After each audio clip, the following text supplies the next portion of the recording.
और फ़ज़ाई आलूदगी की बात करें तो पाकिस्तान का सूबा पंजाब सरे फहरिस्त है। लाहौर के साथ साथ बहावलपुर, साहिवाल और फैसलाबाद में भी फ़ज़ाई आलूदगी बढ़ने लगी है। मुल्क में कराची 9वें नंबर पर आ गया, जबकि दुनिया भर में फ़ज़ाई आलूदगी में बांग्लादेश का शहर ढाका पहले नंबर पर है। शहर आलूद फ़िज़ा, सांस लेना भी दुश्वार। फ़िज़ाई आलूदगी में सरफहरिस्त पाकिस्तान का सूबा पंजाब। बहावलपुर, साहिवाल और फैसलाबाद में भी फ़िज़ाई आलूदगी बढ़ने लगी। मुल्क में लाहौर की फ़िज़ाई आलूदगी 5वें नंबर पर रिकॉर्ड की गई।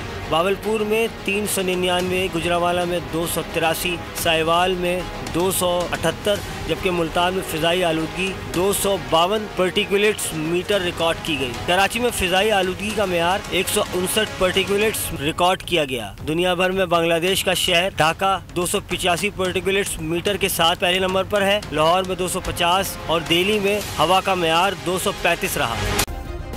सब्सक्राइब करें और बेल दबाएं ताकि कोई खबर रह न जाए।